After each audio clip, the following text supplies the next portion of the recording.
Nigeria is a country of extraordinary contrasts, booming cities, vibrant culture, but also a long shadow cast by violent crime.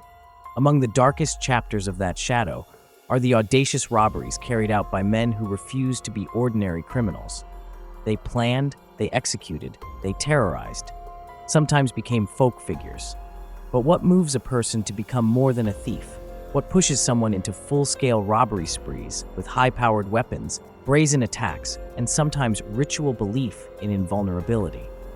This documentary takes you into their minds, unraveling the chilling motivations and ruthless methods of some of Nigeria's most notorious robbers. Ishola Oyenusi, Dr. Rob and Kill. Ishola Oyenusi is widely recognized as Nigeria's first celebrated armed robber, the man whose name would come to symbolize the birth of organized violent crime in post-colonial Nigeria.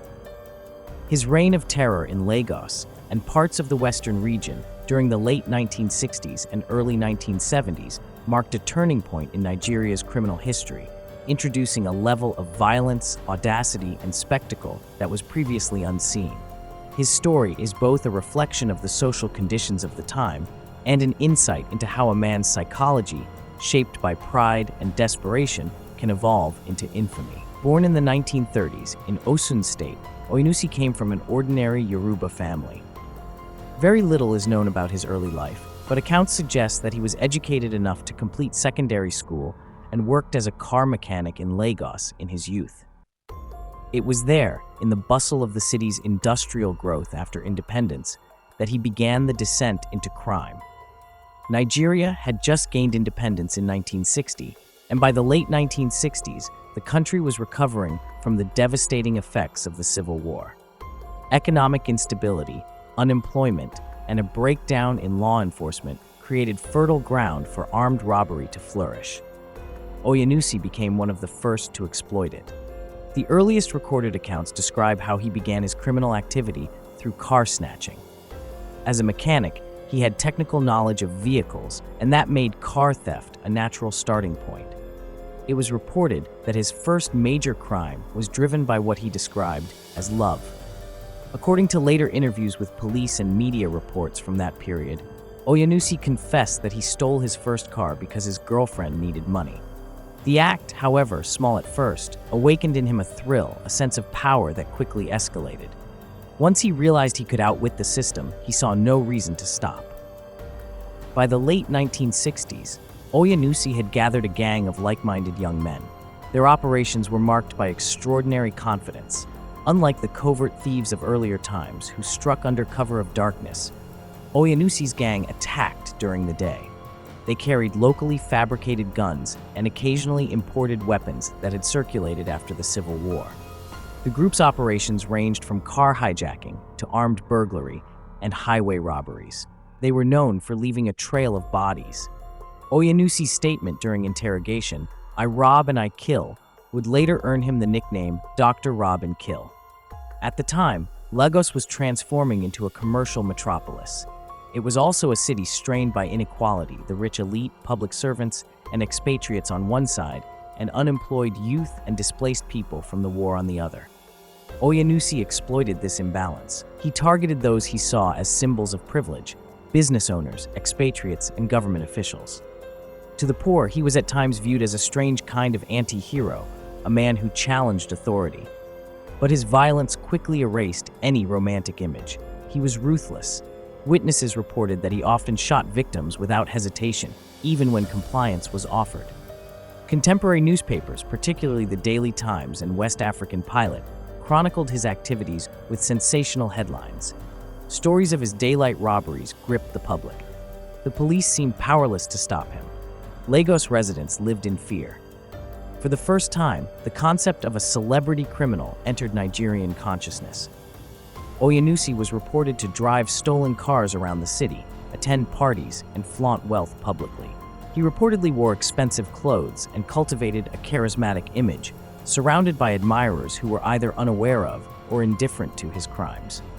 Psychologists who later studied his case described him as exhibiting traits of narcissistic antisocial behavior, extreme self-confidence, lack of empathy, and a belief in his own invincibility.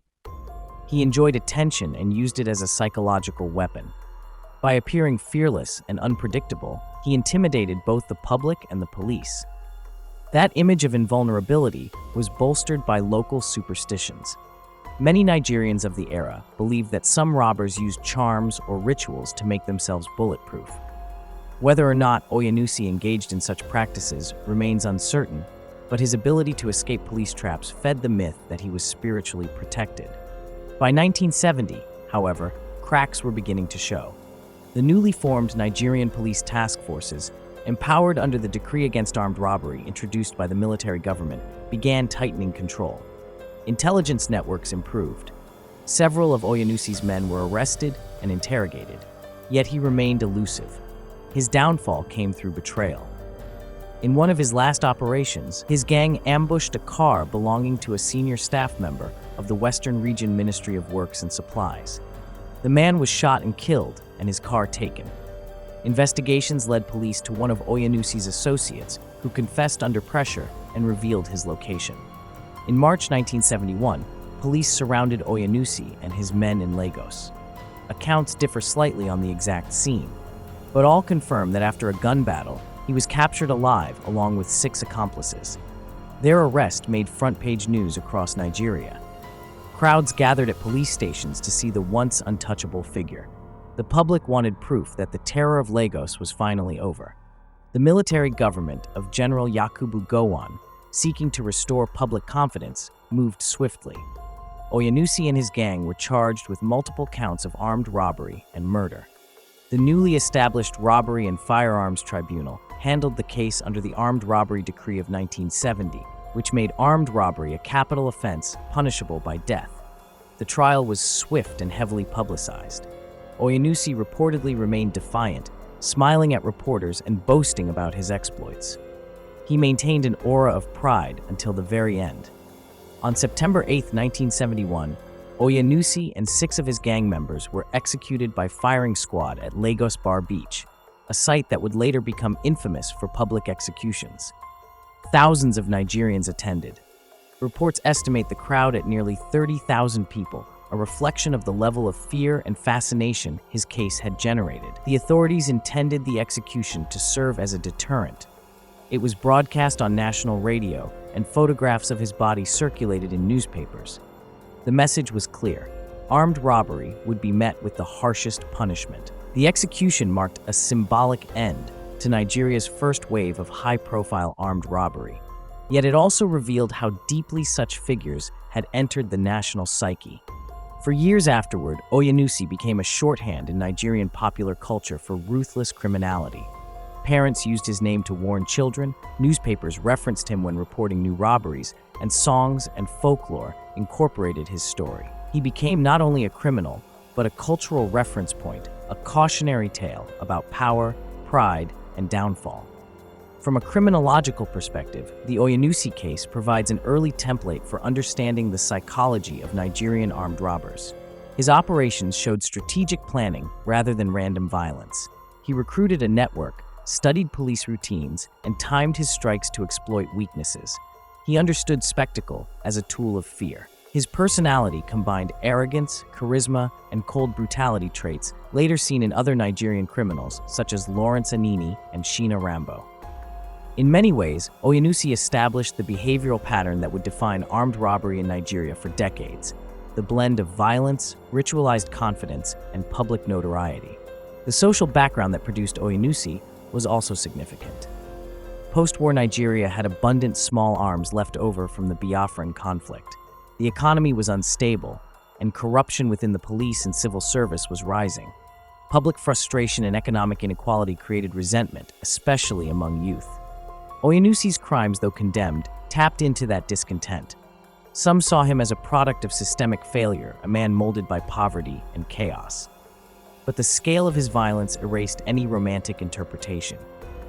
Unlike later robbers who occasionally portrayed themselves as Robin Hood figures, Oyenusi killed indiscriminately. His own words confirmed it. He once reportedly told interrogators, "I rob and I kill for fun. I enjoy it." The government's use of his execution as public spectacle also reflected Nigeria's shifting approach to crime control. In the early years of independence, the state sought to project authority through visible punishment. The Bar Beach executions became public rituals of deterrence, reinforcing the idea that the state could still wield ultimate power. However, criminologists later noted that public executions rarely reduce crime in the long term. They satisfy immediate demands for justice, but do not address the social roots of violence. After Oyenusi's death, armed robbery temporarily declined, but within a decade, figures like Lawrence Anini would emerge with even greater sophistication. The cycle of crime, fear, and spectacle continued. Each generation of robbers learned from the previous one, adapting to new technologies and political climates. Oyenusi's name, therefore, represents both a beginning and a warning, the origin of organized armed robbery as a psychological and social phenomenon in Nigeria. Decades later, retrospectives in Nigerian media and academic journals still analyze his case. They explore how charisma and cruelty coexist in criminal personalities, how public fascination turns criminals into legends, and how poverty and weak institutions nurture cycles of violence. His life, while tragic, offers a mirror to society, revealing how crime evolves when governance falters and inequality widens. Today, over 50 years since his execution, the name Ishola Oyenusi continues to resonate. His story appears in documentaries, police training references, and studies on Nigeria's post-independence crime wave. He remains the prototype of the Nigerian armed robber, intelligent but reckless, confident but doomed. His life demonstrates that crime, when fed by ego and desperation, becomes self-destructive. The public execution that ended his reign did not erase his memory. Instead, it immortalized him in the darker corners of Nigerian history. Lawrence Anini, the Law of Benin City. Lawrence Nwamama Anini, often called the Law, remains one of the most infamous figures in Nigeria's criminal history, a man whose name, in the 1980s, sent chills down the spine of citizens and police alike. His reign of terror across Benin City and other parts of the old Bendel state, now Edo and Delta states, redefined organized crime in Nigeria. The Anini era exposed corruption, inefficiency, and fear within the police system, and revealed how one man's criminal genius could destabilize an entire region. His story is not merely that of a robber, but of a man who became a symbol of the failure of justice and governance in Nigeria's Second Republic. Lawrence Anini was born around 1960 in a small village near Benin City, Edo State. He grew up in a modest family, the son of a driver and a petty trader. From an early age, Anini showed intelligence and confidence, but his potential was never nurtured in a structured way. He attended primary school and part of secondary education before dropping out. Like many young Nigerians of his generation, he was drawn to Benin City, a bustling commercial hub undergoing rapid urbanization after the oil boom of the 1970s.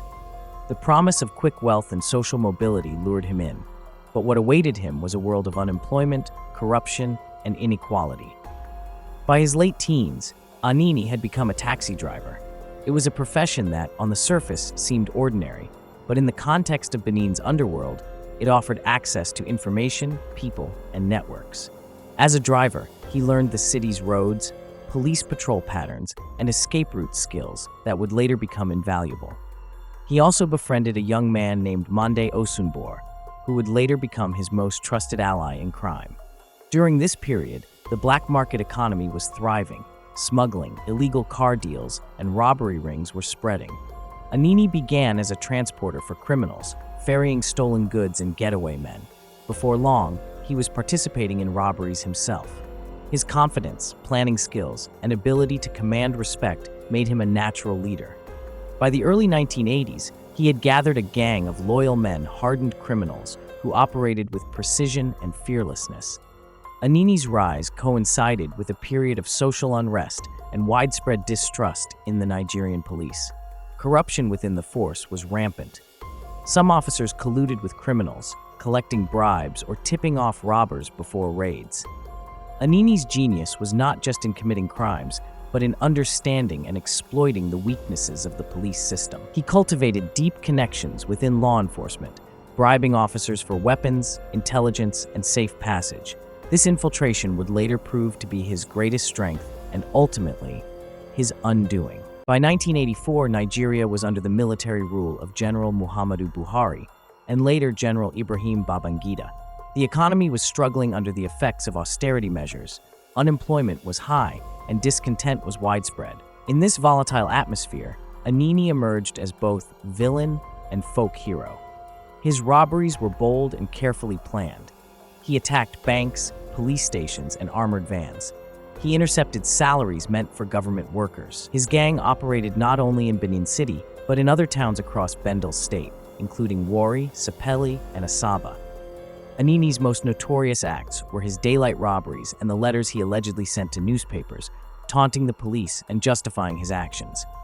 In these messages, he portrayed himself as a man fighting corruption, a Robin Hood figure of sorts. Whether he truly believed this or used it to manipulate public opinion remains uncertain. But to many ordinary Nigerians frustrated with police corruption, his defiance of the authorities was thrilling. People whispered his name with fear and awe, referring to him as the law, because in their eyes, he operated above the state's authority. Between 1984 and 1986, Anini's gang carried out a series of daring robberies that paralyzed Bendel State. His operations were marked by meticulous planning and ruthless execution.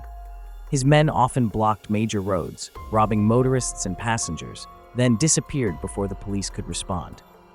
They attacked banks in broad daylight, killing officers who resisted. Anini became known for his uncanny ability to evade capture. It was rumored that he used charms or had spiritual protection myths that fueled his legend. One of his most audacious acts occurred when his gang attacked a police patrol van in Benin City and shot several officers, including a senior officer. They then seized the police weapons and vanished. This was not just a robbery, it was a direct challenge to state authority. Reports of police deaths at the hands of Anini's men spread across Nigeria, shaking public confidence in the police. Newspapers headlined his exploits daily, calling him Nigeria's most wanted man. Anini's close relationship with certain police officers became a national scandal. Investigations later revealed that he had informants inside the force, including the Deputy Superintendent of Police, George Ayamu. Ayamu supplied Anini with weapons, provided police movement schedules, and accepted bribes in return. This level of infiltration made Anini nearly untouchable. Every attempt to capture him was compromised before it began. For over 2 years, the police appeared powerless. Citizens mocked them, saying that Anini knew their every move. During this time, Anini's legend grew. He was said to share money with poor market women after robberies, a story that further blurred the line between criminal and folk hero. Some even claimed he attended social events disguised in plain clothes. His ability to blend in made him seem omnipresent. Children were warned to behave or Anini will catch you. He was not just a criminal, he had become a myth, a symbol of defiance in a broken system. By late 1986, public pressure on the government reached its peak. General Ibrahim Babangida, frustrated by the embarrassment Anini had caused, publicly asked Inspector General of Police Atim Inyang a question that would become famous in Nigerian history. "My friend, where is Anini?" That single question triggered one of the most intensive manhunts in Nigerian history. A special police task force was assembled under Kayode Uwanroro, a courageous officer from the Criminal Investigation Department. This new team worked independently from the corrupt network within the Benin Command. They relied on informants, surveillance, and intelligence from local communities rather than official police channels. After months of pursuit, the net began to tighten. On December 3, 1986, police traced Anini to a house in Oyemwansa Street, Benin City. A shootout ensued. Anini was shot in the leg and captured alive along with some of his gang members. He was immediately taken into custody, and his arrest was announced nationwide. Nigerians celebrated. The ghost that had haunted the nation had finally been caught. The subsequent investigation and trial revealed the depth of corruption within the police. Deputy Superintendent George Ayamu was arrested and tried for aiding the gang. His testimony and other evidence confirmed that Anini had enjoyed protection from within the force. The revelations were shocking, but not surprising to the public, who had long suspected collusion between criminals and the police. Anini's leg wound left him permanently crippled, and he appeared in court confined to a wheelchair. He remained calm and soft-spoken throughout the proceedings. He confessed to multiple robberies and murders, but his demeanor was strikingly composed. Some journalists described him as polite, even charming, which contrasted sharply with the brutality of his crimes. Psychologists later interpreted this calmness as a classic sign of antisocial personality, a lack of remorse and emotional detachment from violence. In March 1987, Lawrence Anini, Monday Osunbor, and several others were sentenced to death by firing squad under Nigeria's robbery and firearms decree. On March 29, 1987, Anini was executed publicly in Benin City. Thousands attended. The execution was covered by local and international media, marking the end of a dark era. The Anini saga left deep marks on Nigeria's criminal and policing landscape. His story revealed the extent to which corruption can enable crime. Without police collusion, Anini's reign could never have lasted as long as it did. It also exposed the danger of public fascination with criminals. For many Nigerians, Anini's image was ambiguous, part monster, part legend. He represented both fear and fantasy, crime and justice, villain and vigilante. From a psychological standpoint, Anini exhibited traits of a calculating and narcissistic criminal. Unlike impulsive robbers, he was strategic and manipulative. His ability to plan, recruit, and inspire loyalty reflected a high level of intelligence, but his sense of invincibility and desire for fame ultimately led to his fall. Criminal psychologists classify such figures as psychopathic leaders, individuals who thrive on control, excitement, and power rather than money alone. Anini robbed not just for wealth, but for dominance and recognition. Sociologically, his rise was a product of Nigeria's decaying institutions during the 1980s. Economic hardship, unemployment, and loss of faith in law enforcement created a vacuum of authority. Anini filled that vacuum. His name became shorthand for both terror and defiance. The expression "Anini the Law" entered Nigerian slang, symbolizing someone who believed himself above the rules. Even decades later, his story continues to appear in documentaries, songs, and street tales. Older Nigerians still recall the fear of traveling through Benin or Warri during his reign. His legend lives on, not as a hero, but as a cautionary emblem of how corruption and lawlessness breed monsters. Shina Rambo, the Highway Terror. Among Nigeria's most infamous criminals, one name became almost mythical in the 1990s: Shina Rambo. His story blurred the line between fact and folklore, between human violence and supernatural myth. While many versions of his life have circulated, the core of his criminal career is rooted in real events. He was a ruthless armed robber whose reign across the Southwest left a trail of fear, but also a man whose later life took a startling turn toward repentance. The name Shina Rambo became synonymous with terror, daring, and ultimately transformation. The real Shina Rambo was reportedly born Oluwasina Oluwasegun Afolabi in Abeokuta, Ogun State, sometime in the late 1950s. Accounts of his background vary. Some claim he came from a military family, others that his father was a disciplinarian who worked for the government. What is certain is that Rambo grew up during a turbulent time in Nigeria's history, when the oil boom of the 1970s was creating new wealth and widening social inequality. For many young men, the temptation to chase fast money and fame became irresistible. Rambo was said to be intelligent, physically strong, and fearless qualities that later defined his criminal life. After dropping out of school, he moved to Cotonou, Benin Republic, where he was allegedly introduced to a cross-border smuggling ring. The porous borders between Nigeria and Benin provided easy routes for trafficking goods, stolen cars, and weapons. Rambo quickly became familiar with the network of criminal logistics that connected cities like Lagos, Ibadan, and Cotonou. It was here that he reportedly built the foundation of what would become one of Nigeria's most violent robbery syndicates. Some accounts suggest that Rambo served in the Nigerian military before deserting, using his combat experience to plan robberies with military precision. Although official records do not confirm this, several former officers claimed he had inside knowledge of weapons handling and tactical movement skills evident in his later operations. By the late 1980s and early 1990s, Shina Rambo had become a household name across the Southwest. His specialty was highway robbery targeting luxury vehicles, commercial buses, and bullion vans transporting cash. His gang operated mainly along the Lagos-Ibadan Expressway, Benin Ore Road, and other key trade routes. These were lifelines of commerce, and his repeated attacks on them brought parts of the region to a standstill. Eyewitness accounts describe how his gang would block entire sections of the highway, wielding sophisticated weapons and wearing bullet belts. They were known for their precision.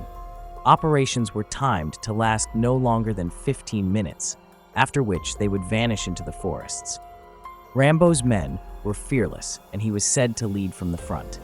Many victims recalled seeing a tall, muscular man commanding others with authority, shouting orders in Yoruba and French, a reflection of his cross-border experience. Unlike earlier robbers such as Ishola Oyenusi, Rambo's crimes were not confined to a single city. His operations spanned multiple states: Ogun, Ondo, Kwara, and even as far as Edo. He built a network of safe houses and hideouts in dense forests, particularly around Olupona, Iwo, and Ibadan. Police found it almost impossible to catch him because of his deep understanding of the terrain. The era's weak interstate policing structure also worked in his favor. Once he crossed into another jurisdiction, pursuit typically stopped. This allowed him to slip across state lines, regroup, and strike again. To many, he seemed unstoppable, a ghostly figure whose name alone caused panic. The legend of Shina Rambo grew beyond the man himself. Stories spread that he possessed mystical powers, that bullets could not penetrate his skin, that he disappeared when cornered, and that he made human sacrifices to strengthen his juju. These stories, while exaggerated, reflected the cultural lens through which Nigerians understood extraordinary violence. In a society where belief in the supernatural intertwines with daily life, the idea that Rambo was spiritually protected made his terror even more potent. Rambo himself reportedly encouraged some of these myths.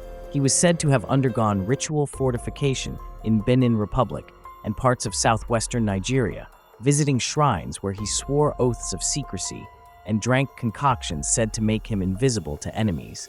Some of his surviving associates, later interviewed by journalists, claimed he was deeply superstitious, refusing to operate on certain days or unless specific rituals were performed. These stories also served a practical purpose. They magnified his reputation, instilling fear that paralyzed both civilians and police. For example, in 1991, a police unit reportedly ambushed Rambo's gang near Ibadan, but several officers were killed in the exchange. Survivors later claimed they saw bullets bounce off him, reinforcing his mythical invulnerability. Whether supernatural or psychological, this aura of fear gave Rambo a strategic advantage. Even elite police units hesitated before confronting him. At the height of his reign, Shina Rambo's gang controlled major highways across western Nigeria. They attacked petrol tankers, hijacked luxury buses, and raided small towns for cash. His operations were brutal. Victims were often shot even after surrendering valuables. He had no qualms about killing policemen, which further cemented his reputation as the most dangerous criminal of his time. Rambo's organizational structure was sophisticated. His gang was divided into units with specific tasks: scouts, transporters, gunners, and informants. He coordinated them through coded signals and ensured loyalty through both fear and rewards. Loot from robberies was shared systematically. He reportedly kept ledgers detailing earnings and supplies, and he punished betrayal ruthlessly. In a 1993 operation, Rambo's men ambushed a police convoy escorting cash to a bank in Ibadan. They killed several officers and made away with millions of naira. The attack shocked the entire nation and drew the personal attention of the then Inspector General of Police. It became clear that the police were dealing not with ordinary criminals, but a paramilitary organization. Despite the brutality, Rambo maintained a strange dual image. In some communities, he was viewed as a symbol of rebellion against corrupt authorities. People whispered stories of how he gave money to poor villagers or bought drinks for locals at roadside bars. Like Anini before him, this mix of cruelty and charisma made him both hated and admired. By 1993, Rambo's activities had crippled commerce and eroded public confidence in security forces. The Nigerian police established a special tactical team drawn from the mobile police force and state CID units in Lagos, Ibadan, and Benin. The operation, codenamed Operation Fire for Fire, was tasked with neutralizing the gang. Rambo's downfall began through betrayal. One of his close associates, arrested in Oyo State, offered information in exchange for leniency. Acting on his tip, police traced Rambo's movements toward Ilesa, Osun State. A fierce gun battle ensued at a hideout reportedly located near a forest boundary between Osun and Ondo states. The confrontation lasted hours. Dozens of gang members were killed or captured, but Rambo escaped with injuries. For weeks, he was hunted across the region. Reports surfaced that he had fled to Benin Republic, while others claimed he was hiding in Kwara. Eventually, in early 1994, he was captured by Nigerian security forces after a covert operation near Iwo. The arrest was dramatic. Police reportedly found large caches of weapons, ammunition, and charms in his possession. Newspapers declared that the terror of the highways had finally fallen. What followed shocked Nigerians even more than his crimes. Shina Rambo's conversion. While in detention, he allegedly experienced a profound religious transformation. According to his later accounts, he had been visited by a Christian preacher during incarceration who convinced him that no man, however powerful, could escape God's judgment. Rambo reportedly wept and renounced his life of crime. His conversion story became one of the most talked about events of the decade. After serving his prison term, reports vary on its length, Rambo claimed to have become a born-again Christian and later a pastor. Journalists and filmmakers who visited him years later confirmed that he was living in Ekiti State, preaching repentance and warning young Nigerians against the lure of crime. In interviews, he spoke candidly about his past, saying, "I was a slave to Satan. I thought I was invincible, but I was blind. No charm can save a man from God's judgment." While some doubted the sincerity of his conversion, others saw it as a powerful testimony of redemption. His story became a frequent topic in Nigerian churches, documentaries, and youth outreach programs. From a psychological perspective, Rambo represents a complex case of criminal transformation. During his active years, he displayed classic symptoms of antisocial personality disorder, impulsivity, aggression, lack of empathy, and thrill-seeking behavior. Yet unlike pure psychopaths, he appeared capable of introspection and guilt later in life. His eventual repentance suggests that his criminality was shaped as much by environment as by innate disposition. His childhood in a poverty-stricken, militarized society exposed him early to violence as a means of survival. The economic hardship of the post-oil boom years, coupled with weak institutions, created an environment where crime offered quick validation. Like Oyenusi and Anini before him, Rambo's crimes reflected Nigeria's socio-political dysfunction, the erosion of justice, unemployment, and corruption that left young men disillusioned. His alleged use of rituals also reveals the intersection of psychology and belief systems in Nigerian crime. In societies where supernatural protection is believed to guarantee success, criminals often seek spiritual validation to suppress fear and justify violence. This belief gives them psychological immunity, allowing them to act without remorse. In Rambo's case, the belief in bulletproof charms likely enhanced his confidence during operations, creating a self-reinforcing myth of invincibility. Today, Shina Rambo remains one of the most polarizing figures in Nigerian history. His name has become shorthand for fear, rebellion, and redemption. For decades, rumors persisted that there were multiple Rambo's imposters using his name to commit crimes, a testament to how deeply his persona had entered public imagination. In the 2000s, journalists and television producers revisited his story. The BBC, Channels TV, and several Nigerian newspapers conducted interviews with a man claiming to be the reformed Shina Rambo, now a pastor. His accounts of his past, including his travels to Benin Republic and ritual practices, were consistent with earlier reports, lending credibility to his identity. He claimed to have found peace after years of bloodshed, dedicating his life to preaching about repentance and the consequences of violence. For criminologists and sociologists, Rambo's life remains a valuable study. It illustrates how charisma, belief systems, and social decay can combine to create a criminal phenomenon. It also highlights the potential for transformation, that even the most violent offenders can seek redemption when confronted with mortality and reflection. The story of Shina Rambo bridges two worlds, the dark reality of Nigeria's criminal underworld and the fragile hope of redemption. His name once symbolized death on the highways, but today it represents one of the most remarkable personal transformations in Nigerian criminal history. For the Nigerian public, however, His legacy remains a warning, a reminder of how unchecked inequality, corruption, and spiritual superstition can fuel cycles of violence.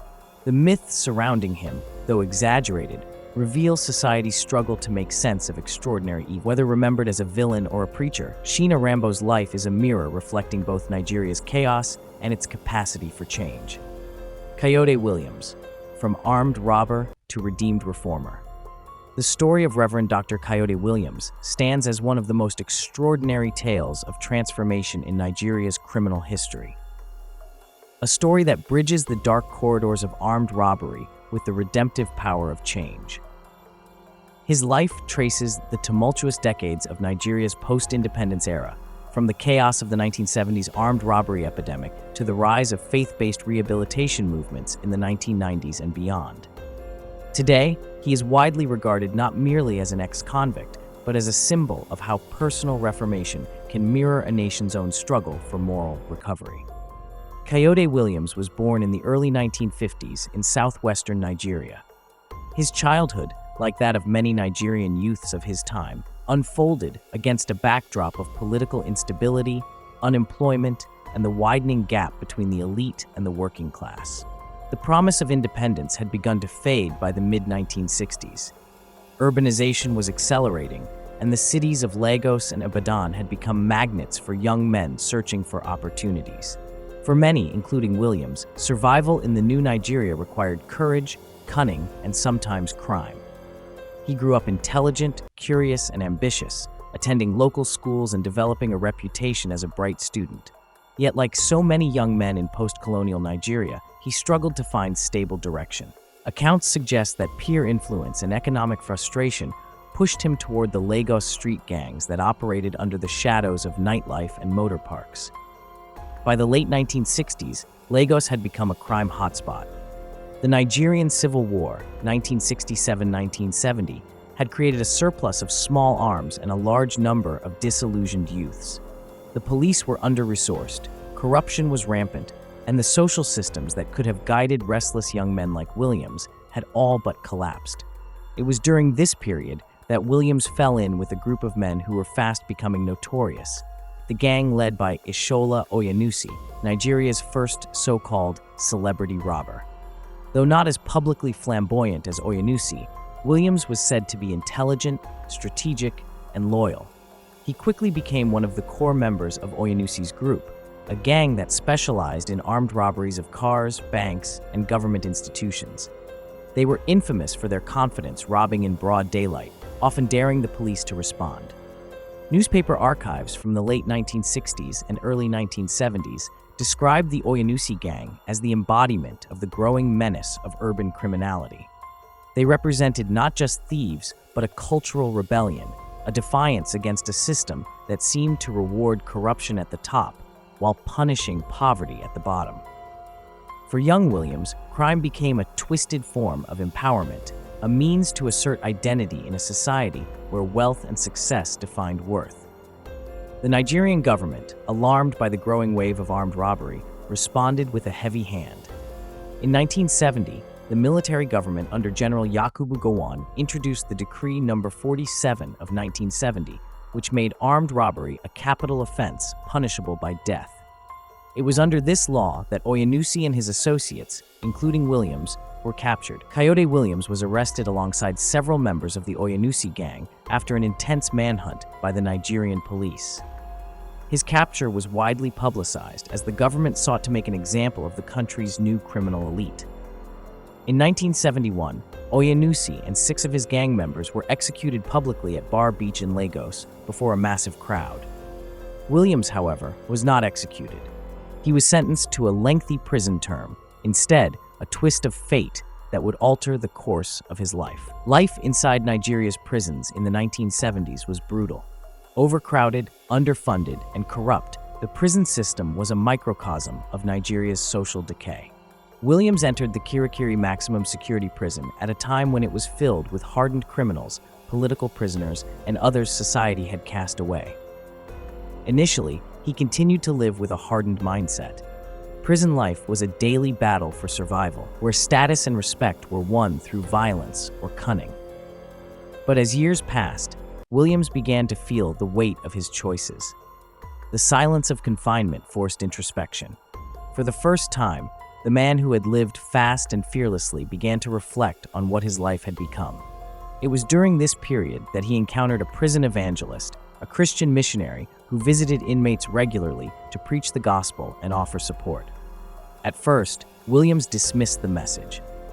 He saw religion as a sign of weakness, something meant for those who had given up, but the preacher's persistence wore him down. One day, during a sermon about redemption and forgiveness, something changed. Williams later recalled that he felt an overwhelming sense of conviction and release, as though the burden of his past crimes was lifted. That moment marked the beginning of his spiritual transformation. He began reading the Bible daily, praying, and leading small fellowships among inmates. Gradually, he shifted from being a notorious ex-robber to a respected spiritual mentor behind bars. By the late 1970s, Williams had fully embraced Christianity. His transformation was so profound that even prison wardens began to notice. Reports from fellow inmates described him as disciplined, humble, and compassionate traits far removed from the man who once terrorized the streets of Lagos. His new identity also drew the attention of prominent clergy members and social reformers outside the prison system. Religious organizations began to support him, providing books, guidance, and advocacy. Over time, Williams became a model inmate and a living example of how faith could reform even the most hardened criminal. After serving several years of his sentence, Kayode Williams was granted release in the early 1980s. But rather than disappear into obscurity or return to crime, he made a bold decision to dedicate his life to helping others avoid the path that had destroyed his youth. Upon his release, Williams founded the Prison Rehabilitation Mission, PREM, a faith-based organization aimed at helping former inmates reintegrate into society. His mission was rooted in his own experience. He understood how social neglect, economic hardship, and peer pressure could push people into crime. Through PREM, he began visiting prisons across Nigeria, preaching the message of redemption and urging inmates to reform. Williams' efforts quickly gained national attention.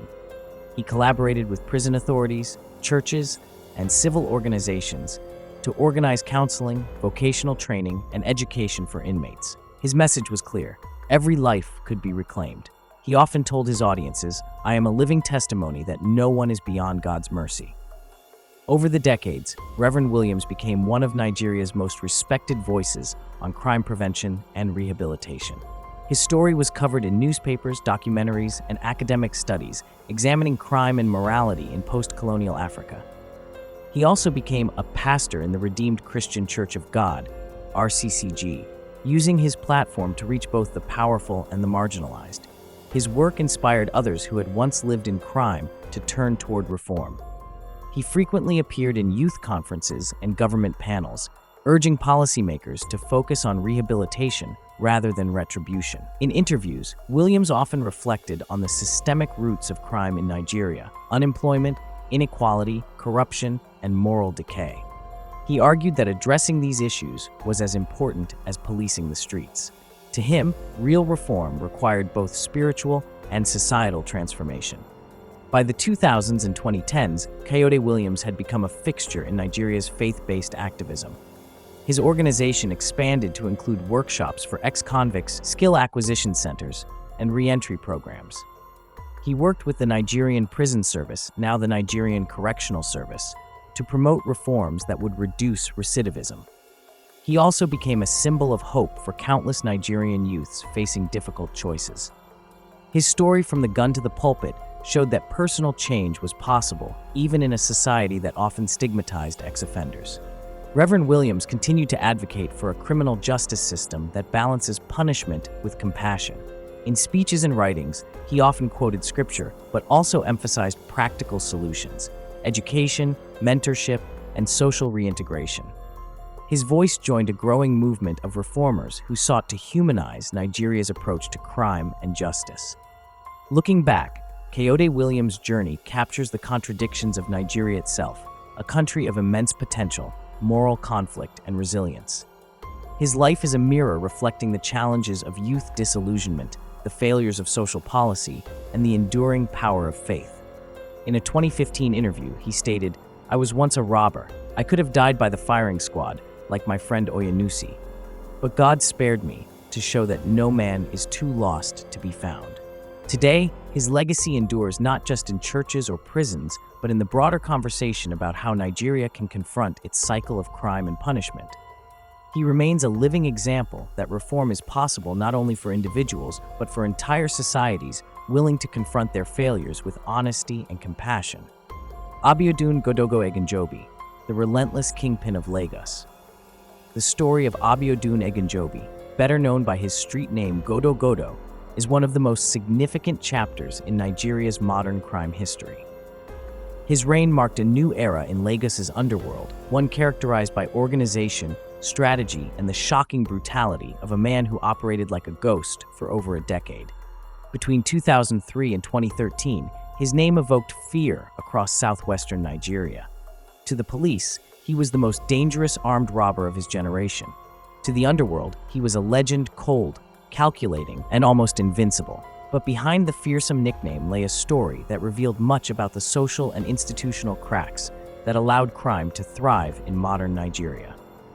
The life of Abiodun Godogodo Oyenusi was shaped by poverty, police brutality, and the failures of a system that often pushed men into violence as both survival and revenge. Abiodun Oyenusi was born in the 1970s in Lagos State, in the neighborhood of Egbeda, though he later became strongly associated with Ibadan and the Ogun-Lagos corridor. Unlike many who joined armed robbery syndicates from early adulthood, Godogodo's descent into crime began relatively late in life. He was raised in a modest Yoruba household. Accounts from neighbors and relatives after his arrest described him as a quiet, mechanically inclined young man who preferred to keep to himself. He worked as a spare parts dealer and panel beater, a common trade in the bustling motor markets of southwestern Nigeria. Those who knew him then say he was not violent, but was deeply distrustful of the police, whom he accused of corruption and harassment. According to his later confessions, his path into crime began after a violent confrontation with the police in the late 1990s. He was falsely accused of being part of a robbery, arrested, and severely beaten. His experience in detention left him both physically scarred and emotionally hardened. In interviews after his capture, he said this injustice ignited a deep hatred for the Nigerian police, a hatred that would shape his life for the next 2 decades. Following his release, Oyenusi withdrew from legitimate business. Friends noticed a change in him. He became withdrawn, angry, and vengeful. He began associating with street gangs, first as a supplier of logistics, later as an armed participant. By the early 2000s, Lagos had become a hub for organized crime. Widespread unemployment, political instability, and weak law enforcement had turned the city into a dangerous place after dark. It was during this period that Oyenusi earned his nickname Godogodo, reportedly after a district in Ibadan known for rough living and criminal activity. Unlike most robbers of his era, Godogodo preferred strategy to chaos. He observed how police patrols worked, how banks and bullion vans were guarded, and how gangs often failed because of betrayal. From these observations, he built a system that made him virtually untouchable for over a decade. He assembled small, disciplined cells of robbers spread across Lagos, Ogun, and Oyo states. Each group operated independently, reporting only to him. He was known to finance operations, provide weapons, and manage intelligence. The weapons, police later discovered, were often stolen from officers killed in his numerous ambushes. Between 2003 and 2013, Lagos State experienced one of its deadliest crime waves in modern history. The police at the time recorded dozens of coordinated robberies targeting banks, bullion vans, police stations, and highways. These attacks were characterized by military-style precision, heavy firepower, and extreme violence. The Nigerian media began referring to them as the Godogodo robberies. His gang was responsible for several major attacks, including the Ibadan bank robberies, the Ijebu Ode bullion van heist, and the Ogun State highway ambushes. During many of these operations, policemen and civilians were killed. The police estimated that over 50 law enforcement officers lost their lives during encounters with his network. Unlike earlier criminals such as Anini or Shina Rambo, Godogodo avoided publicity. He He never flaunted wealth or appeared in public circles. He lived quietly in Egbeda, later in Ibadan, often disguised as a furniture dealer. His neighbors thought he was just another businessman. What they didn't know was that inside his house was an arsenal of weapons, AK-47 rifles, GPMGs, explosives, and police uniforms. His ability to evade arrest for so long was partly due to his deep understanding of the police. He knew their routines, their weaknesses, and the corruption that plagued the force. He often exploited insider information, paying informants within the system. He was meticulous. Before every operation, he conducted surveillance for weeks, sometimes months. According to investigators, he was so feared that some gangs refused to work in areas he controlled. To them, he was both a crime lord and an enforcer, someone who could kill a man without hesitation if betrayed. The Lagos State Police Command and the Special Anti-Robbery Squad, SARS, began tracking Godogodo's network around 2005. However, every attempt to capture him failed. He was always a step ahead, relocating safe houses, changing vehicles, and using multiple identities. By 2010, his reputation had reached mythic proportions. In police briefings, his name was spoken with frustration and fear. Officers referred to him as the invisible hand behind Lagos robberies. The turning point came in 2012, when a coordinated series of robberies in Lagos and Ogun left over 20 people dead, including several police officers. The government declared an intensified manhunt, assigning one of Nigeria's most decorated officers, Abba Kyari, then head of the SARS unit in Lagos, to track him down. For nearly a year, Kyari's team studied his movements, tracing calls, financial trails, and associates. They began dismantling his network piece by piece. Arrested members started revealing the extent of his operations, his hideouts, weapon suppliers, and even his schedule. Finally, in August 2013, after over 10 years of pursuit, the police captured Abiodun Godogodo Egunjobi in Ibadan, Oyo State. His arrest was described by officers as the end of a decade-long nightmare. When police stormed his residence, they found a cache of weapons rifles, ammunition, bulletproof vests, and police uniforms. Investigators said he remained calm throughout the operation. In later interviews, he spoke openly about his crimes, expressing no visible remorse at first. He told officers that he had killed policemen to avenge the beating he suffered years earlier when wrongly arrested. He admitted to organizing numerous robberies across Lagos, Ogun, and Oyo, claiming that he always avoided killing civilians but had no pity for police. His confession stunned the nation. Newspapers carried front-page headlines describing him as the one-man squad of death. For the first time, the public glimpsed the psychological depth behind a man who had managed to outwit the police for more than a decade. He wasn't driven by poverty alone. His actions were rooted in vengeance, strategy, and a complete rejection of the system that had once humiliated him.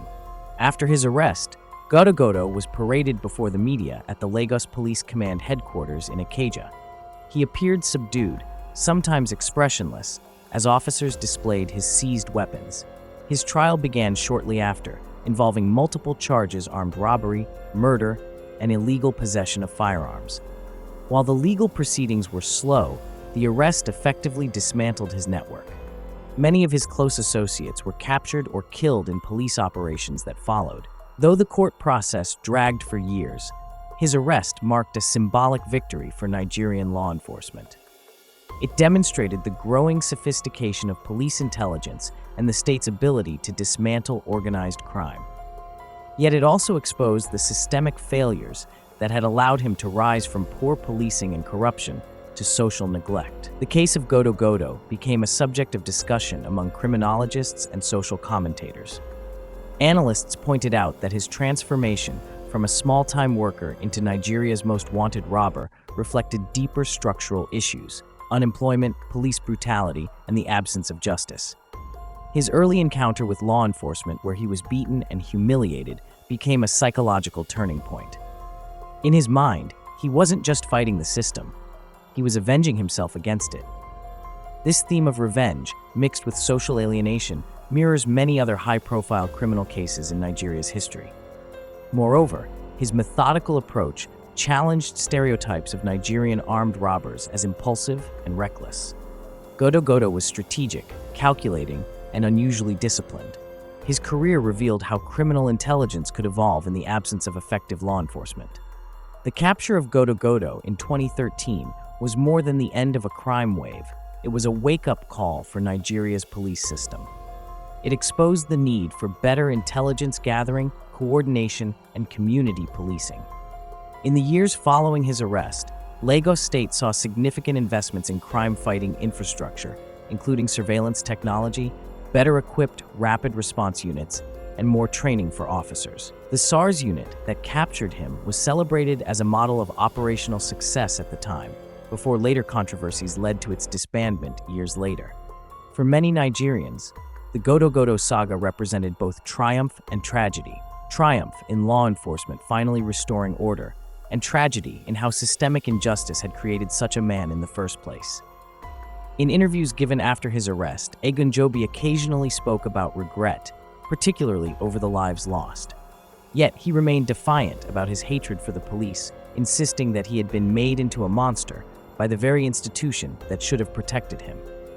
His story serves as both a warning and a study in cause and consequence.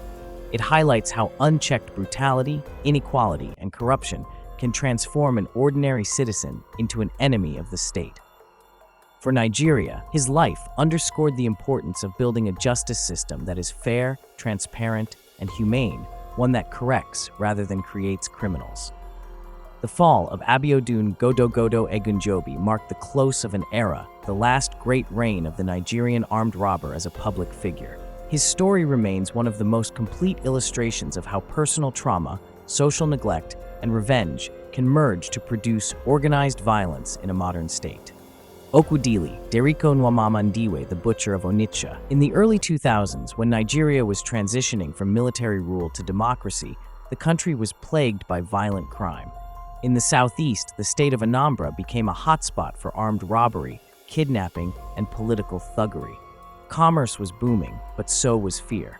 Onitsha, the region's commercial capital, sat at the heart of this tension, a city overflowing with money, movement, and menace.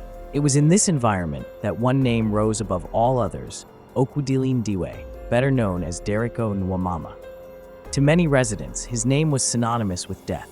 For nearly 2 years, from 2000 to mid-2001, he ruled Onitsha with terror, executing police officers, traitors, and rivals alike.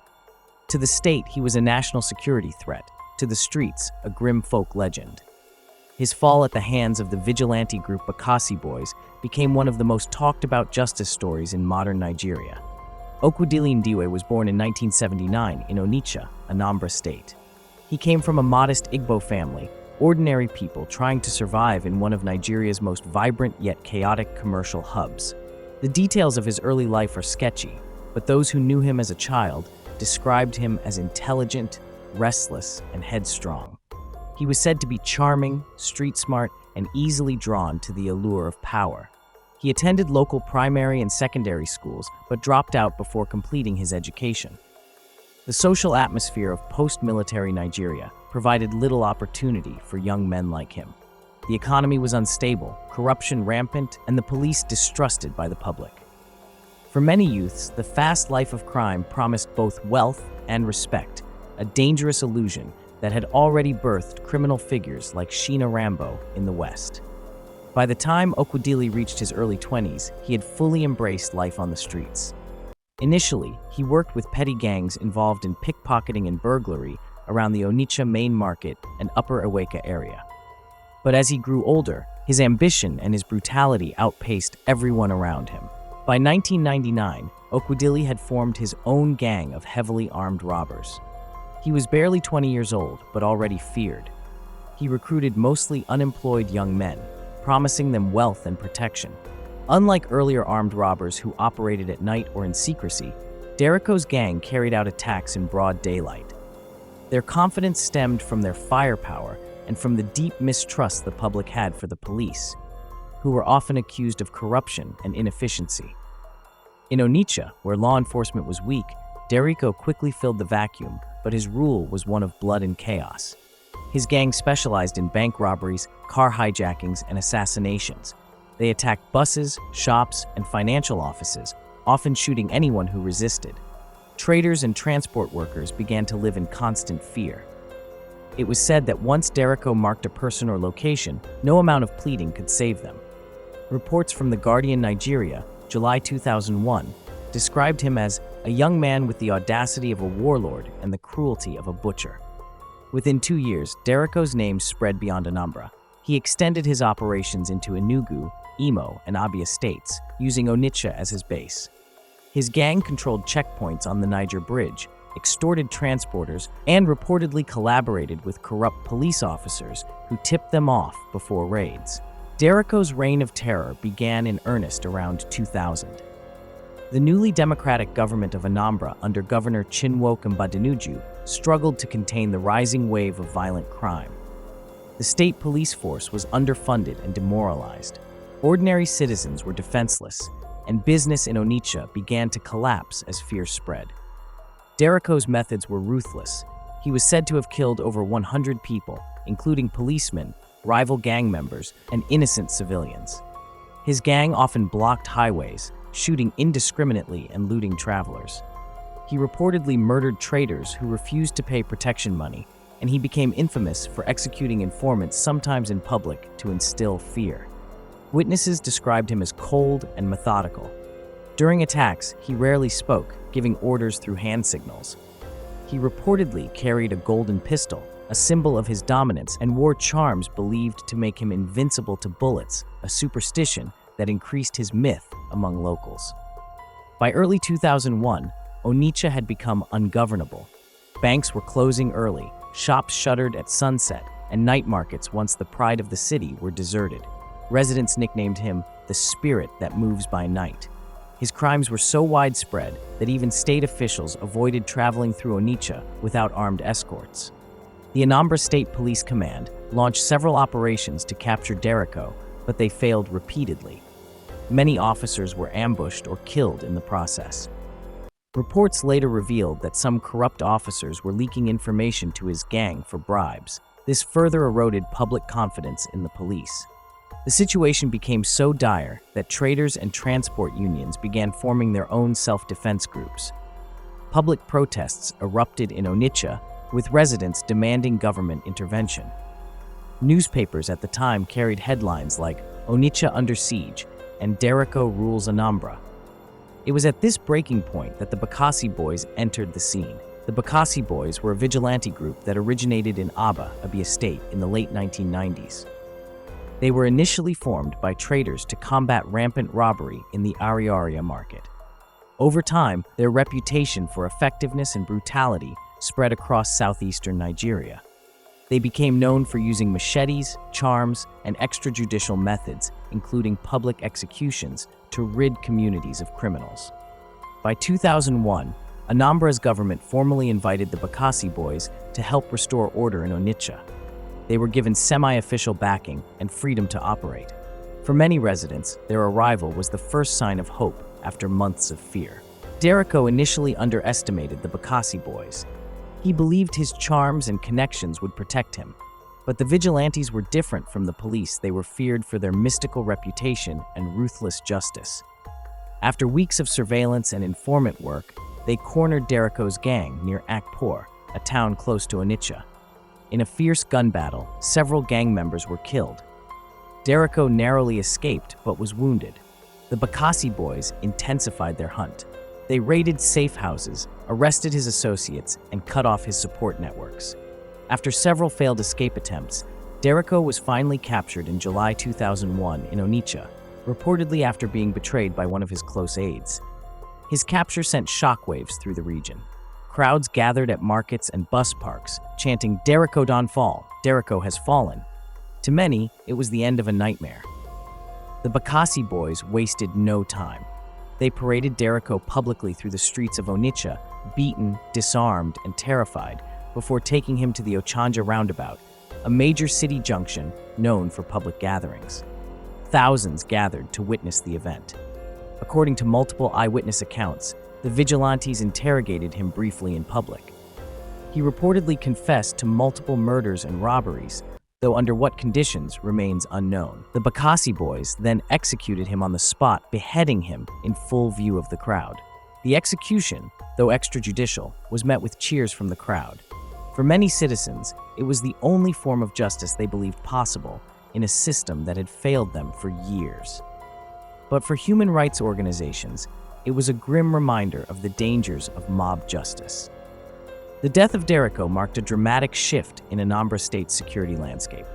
Almost overnight, robberies in Onitsha and neighboring towns dropped sharply. Traders reopened shops, and transport operations resumed. The Bakassi boys were hailed as heroes by many Southeasterners, though their methods remained controversial.